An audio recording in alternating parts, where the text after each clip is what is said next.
The question is which of the following are the essential conditions required for exchange mechanism. तो यहाँ पे आपसे question पूछ रहा है कि इन सारे ऑप्शंस में से कौन सा आपका एसेंशियल कंडीशन है फॉर एक्सचेंज मैकेनिज्म।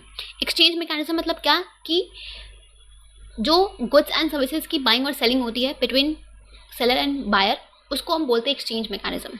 तो इस एक्सचेंज मैकेनिज्म के प्रोसेस को कंप्लीट करने के लिए कौन कौन से कंडीशंस रिक्वायर्ड है या फिर कौन कौन से एसेंशियल कंडीशंस हैं, यहाँ पे आपको ये बताना है, राइट।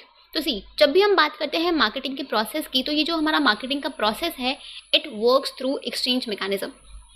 ठीक है, मार्केटिंग के प्रोसेस में हमारा एक्सचेंज मैकेनिज्म आता है, जहाँ पे हम गुड्स एंड सर्विसेज को, प्रोडक्ट्स एंड सर्विसेज को एक्सचेंज करते हैं फॉर सम वैल्यू और मनी, राइट।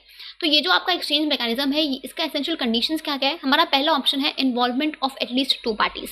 तो किसी भी एक्सचेंज मैकेनिज्म को कंप्लीट करने के लिए 2 पार्टीज का होना, एटलीस्ट 2 पार्टीज का होना जरूरी है, जहाँ पे एक आपका बायर होगा जो गुड्स को परचेज करेगा और दूसरा होगा सेलर जो गुड्स को सेल करेगा, राइट।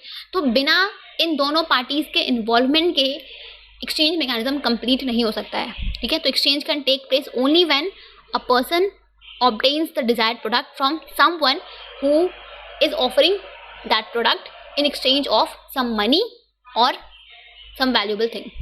ठीक है, तो 2 पार्टीज का होना कंपलसरी है। दूसरा ऑप्शन है आपका each party should be capable of offering something of value. मतलब कि जो दोनों पार्टीज इसमें इन्वॉल्व है, उन दोनों पार्टीज जो है वो एक दूसरे को जो ऑफर कर रहे हैं उसकी कुछ वैल्यू होनी चाहिए। लेट्स से कि अगर सेलर कोई गुड्स, कोई प्रोडक्ट या कोई सर्विस को दे रहा है, ऑफर कर रहा है, तो उसकी कुछ वैल्यू होनी चाहिए, और प्लस उसके बदले में जो बायर उसको दे रहा है, चाहे वो मनी हो या फिर कुछ भी अदर थिंग हो, उसकी भी कोई वैल्यू होनी चाहिए। It should be something of value.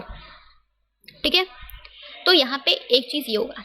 ठीक है, third condition is each party should have the freedom to accept और रिजेक्ट द ऑफर। दोनों पार्टीज, चाहे वो बायर हो या सेलर हो, दोनों के पास फ्रीडम होनी चाहिए कि वो उस ऑफर को एक्सेप्ट या रिजेक्ट कर सकते हैं। लेट्स से कि अगर मैं बायर हूँ, तो अगर सेलर मुझे कुछ गुड्स ऑफर कर रहा है, तो अगर मुझे वो पसंद नहीं है, मुझे वो नहीं लेनी है, तो मेरे पास ये फ्रीडम होनी चाहिए कि मैं उस ऑफर को रिजेक्ट कर दूँगा। हाँ, मुझे ये चीज़ नहीं चाहिए, या फिर मुझे ये चाहिए तो ये इस प्राइस पे चाहिए, राइट। तो मेरे पास ऑप्शन होना चाहिए कि मैं उस ऑफर को रिजेक्ट करूँ या फिर एक्सेप्ट कर सकूँ। Similar in case of seller, कि अगर सेलर है तो वो चाहे तो उस ऑफर को जो बायर दे रहा है उसको एक्सेप्ट करे या ना करे। लेट्स से अगर बायर बोलता है कि मुझे गुड्स इस प्राइस पे चाहिए और सेलर रेडी नहीं है इस प्राइस पे बेचने के लिए, तो वो चाहे तो मना कर सकता है कि हाँ, मुझे अपने गुड्स नहीं बेचने हैं या मुझे अपनी सर्विसेज नहीं बेचनी है, राइट। तो यहाँ पे दोनों पार्टीज के पास फ्रीडम होना चाहिए कि वो अपने ऑफर को एक्सेप्ट या रिजेक्ट कर सकते हैं।